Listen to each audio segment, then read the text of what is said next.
I'm going to be making my first batch of drippy corn. I've got some popcorn. I got two 2-pound bags. I got some Caro light corn syrup. I've got a bunch of jars. The smaller ones are going to be for some liquid culture I'll be making as well. I've got my pressure cooker here and my Instant Pot. Let's do it. So we've got our basin for the Instant Pot in the sink. And I'll dump in both bags of corn.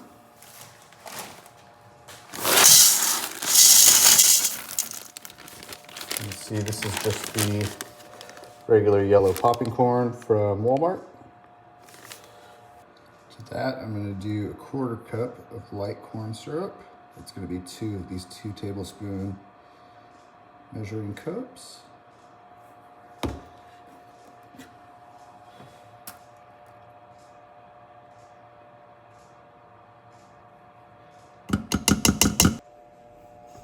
I've got this cute little spatula to get all of that out of there.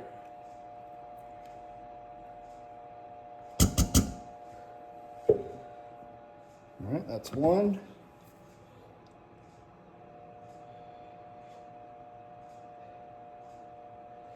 And 2, 4 tablespoons per 1/4 cup.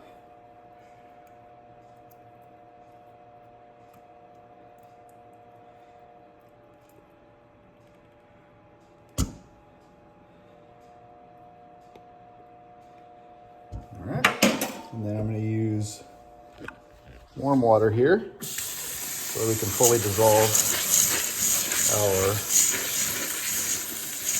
corn syrup. And we want to get this fully covered by about 2 to 3 inches of water. It's going to absorb quite a bit of water.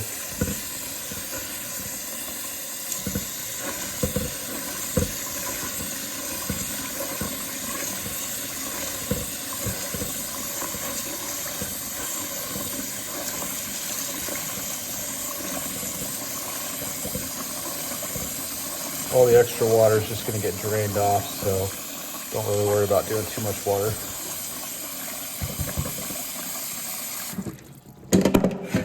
Oops.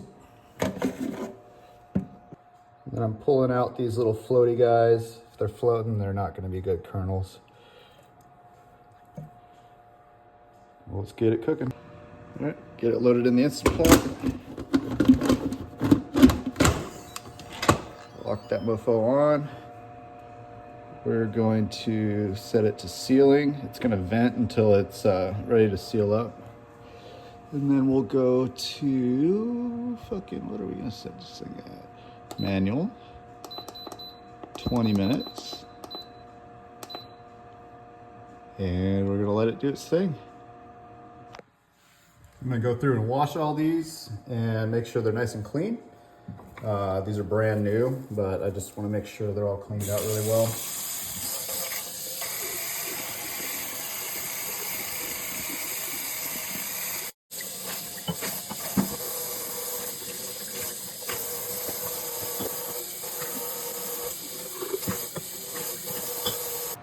Countdown begins, 20 minutes.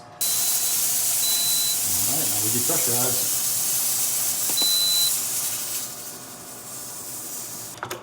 All right, so our corn's done. You can see they're all swollen up, but they're not exploded or cracked open really. I see maybe a couple in there that are, but for the most part, they're still intact.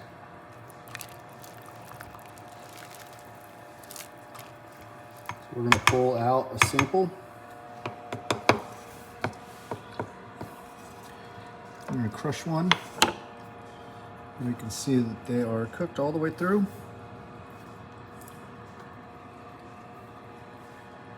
But not overcooked. These look great. I'm gonna drain these out and then we're gonna get them dried.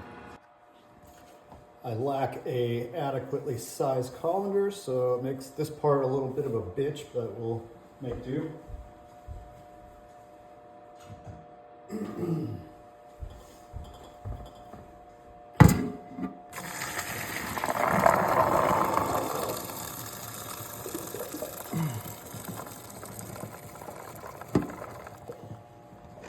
Start with that much.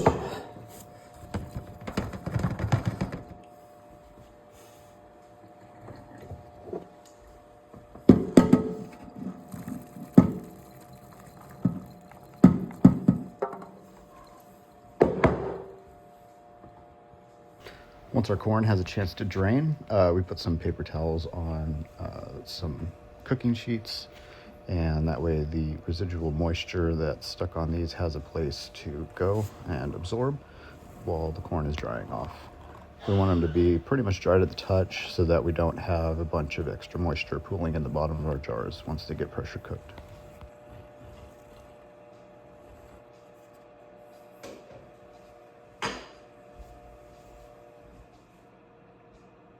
Put about 2/3 of the corn in that first pan. It was a bigger sheet pan, but we don't want to overcrowd it, so I get a different baking sheet here with some extra paper towels, and then I'm going to dump the rest of the drained corn into that and give it a chance to dry out.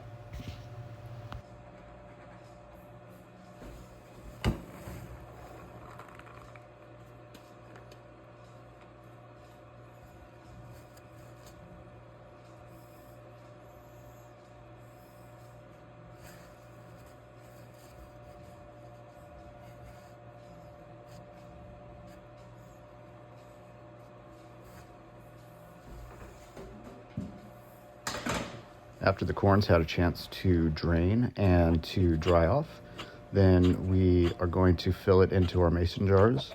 We're going to divide this amount of corn equally in between 6 jars. I'm not going to weigh it or anything crazy like that. We just want to get it evenly distributed the best that we can.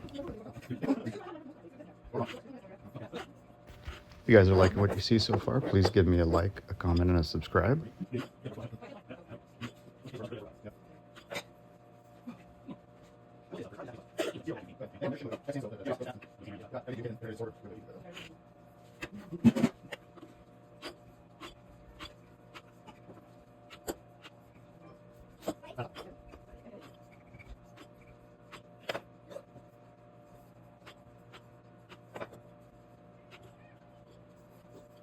When I put the lids on these, I'm going to turn them just finger tight and then a quarter turn back, just so that the steam has a place to go.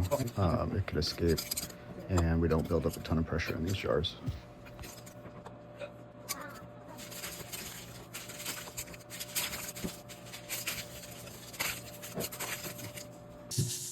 Okay, I guess this is a 12-pound weight, but we want it to be rocking simply like that. I'm just going to give it like 10 minutes or so of PC time, and that should be more than enough. So at this point here, there is a little bit of residual moisture at the bottom of the jars, but leave it overnight and they will have a chance to absorb. Pour it in. Drippy corn came out pretty good. There's a few that are burst in there. Well, quite a few that are burst in there. I don't think next time that I would do the cooking the corn in the Instant Pot, I think I'll just do it in a regular pot. It didn't really save me any time with depressurization, and I'll be able to monitor the doneness of the corn a little bit better. But all in all, I think it came out really good. There's not a bunch of residual moisture.